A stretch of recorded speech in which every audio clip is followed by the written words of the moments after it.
I wish I could tell you I was joking, but I have had to re-record this video 4 times due to my microphone messing up. 4 times! I really want this video to be over with now. But anyways, today's video, we're going to be talking about something that I am really interested in covering, because as you guys know, past couple days, there's been a lot of controversy going on in the community, which, you know, the Russian situation, the Servac stuff, even like the Zoink and pop-off stuff. It's all kind of been happening, and that's all I've been able to cover the past couple days. And because of all this drama happening, it's put so much attention on that side of the community that means that all the actual interesting and good stuff that's happening is getting completely overlooked. And so this video, I want to basically cover one of them that I saw that I think should be covered. This achievement that I think should be having more attention, but sadly no one's looking at it right now. And this is the verification of a potential top 30 to 50 called Baseline Junkie. This is a level by MC Big Mac Plays, and it was verified by Karma very recently on the 22nd of June. And here it is, this is Baseline Junkie. Now, I know that from what I could tell, I've just been looking at YouTube, I haven't seen other sites like Twitter, but I don't think anyone's really talking about this level. I've seen a couple showcases and a video or two covering this level, but like other than that, there really is nothing, and I'll get into those videos a bit later that exist, but yeah, no one's covering this, and I think that's pretty sad because the level is really interesting. So it plays kind of like a 9 circles level. I mean, the wave is definitely 9 circles. Everything else is just kind of similar to it. But the main reason that this level is interesting is because of its song. As you can see, it's referencing it in this part here. But it heavily relies on its song. A lot of people kind of say this level resembles Crackhead Circles and how it works. You can kind of tell by the name Baseline Junkie. And I can see that, right? This level very much focuses on its song. It uses the lyrics of the song, like here, it uses it consistently, which I find really cool because we don't really see that with many levels on the higher end of the list.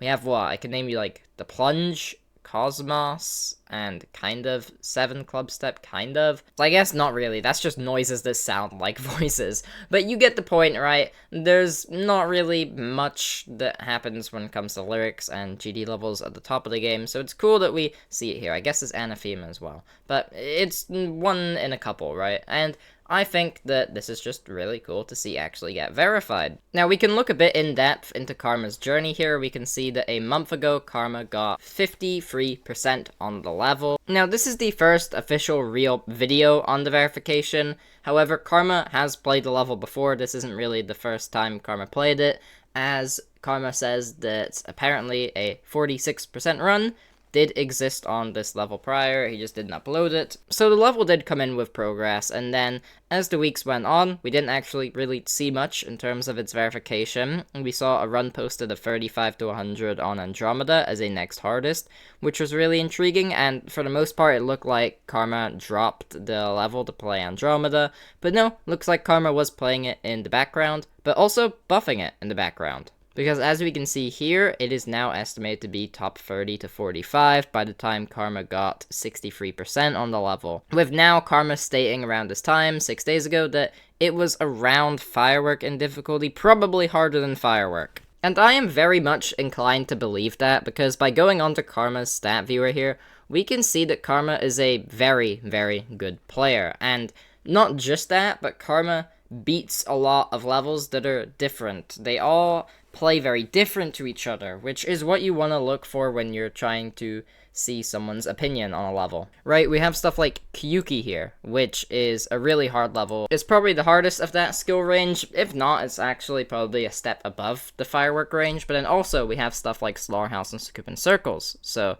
Karma's very good at Wave. We also have stuff like the aforementioned Firework, and Minus Dry, and Saul Goodman, and then we have stuff like Combustion, some shorter levels, and then Collapse, some longer levels.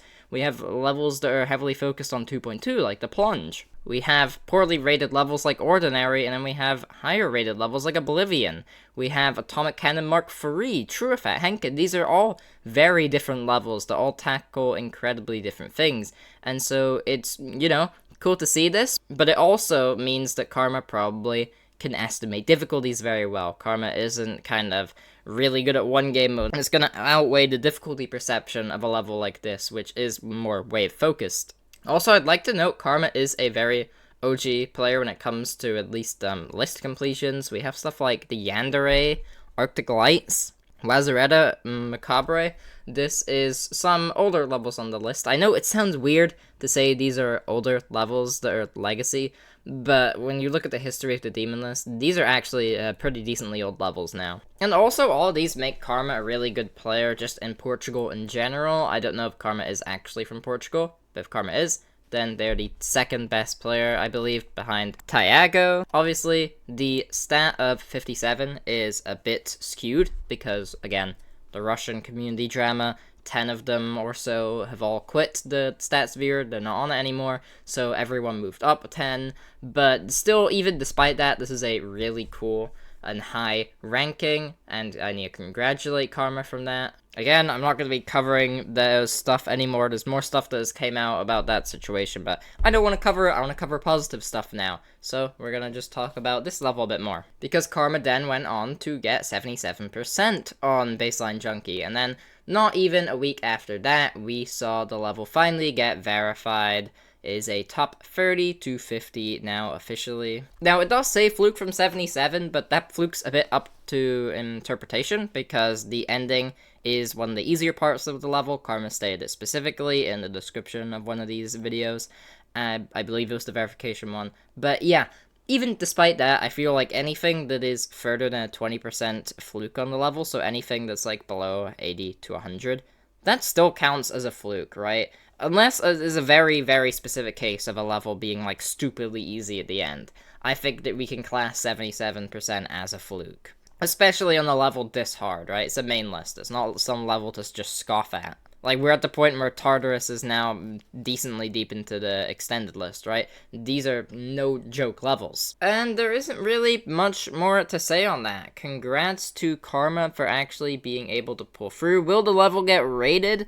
Is an entirely different question. I'm inclined to think it will, because, I mean, if RobTop can rate Crackhead Circles, he can rate Baseline Junkie. My only concerns are that, yeah, you know, it does have a couple words in the level that maybe he doesn't want in a rated level, but he's rated levels with stuff like this all the time. It's not like anything bad, it's just the song, it's literally just the song, and there's nothing really to say there, and the song is really funny. And also, the level is just of good quality. The only thing that would scare me is that RobTop doesn't really rate 9 Circles levels as much. He definitely rates them a lot more than he did a couple years ago, but still, he doesn't rate them too much. And I'm looking at Centipede still. I mean, that even got an update, right, to make it play better and look better, and that's still not rated. So what does that say for a fresh level in Baseline Junkie? I do not know. But I do hope that this does end up actually getting rated. I would love to see it, especially with how unpopular Karma is right now. I think Karma needs a lot more attention. As you can see, all these videos, they don't even crack 1,000 views. Even Karma's verifications, like End from a year ago. This is a level that I saw on the unrated demon list a while back. It's a really cool level. Top 55 at the time, just didn't really catch on. And then there's Angel's Trumpet, again, a potential main list, and another fluke. This level I just found about today, it's really cool, and again, not really much attention. And then 3,700 views on a top 50 challenge. That's probably more expected for a challenge, but still, I think needs a bit more recognition, especially with the scale of how hard these were for their time. And then also, like Baseline Junkie, there's like no videos on it, as discussed before. I'm on here now, and like, what? We have a couple showcases. We have one from OSID here that is, you know, just showcasing the level, but OSID showcases a lot of levels. A couple more, we have one from Exiled, and then there's like, what? The biggest thing is like the Zanny video. But that's Zanny live, and it got under 2,000 views. That's not really pushing the level much at all. So even if this gets like the same amount of views, I hope it gives, you know, some bit of attention to the level. I really think it's deserving, especially with all this drama happening. It would be nice to see some support on something that isn't so negative, something we can actually, you know, congratulate So if you guys want to go check this level out, I would highly recommend. It's really cool. Zoink, I can see your live still, even though I've recorded this 4 times over. Please do not get a new best on society, or I'm gonna have to make 3 videos today, and then I'm going to be very sad. But, yeah. Besides that, again, also, I should probably preference, I'm not gonna be covering the Zoink and Pop-Off debate anymore than the one video I did. I don't want to cover that again. It's more negative stuff, and I want to promote some positive stuff in the community. If Zoink, becomes first victor of society, that's a different story. But, if it's just, some more arguments going on right now, I do not care for that. I want to post some positive stuff now. So, thanks for watching all the way through, and don't have much more to say, so peace.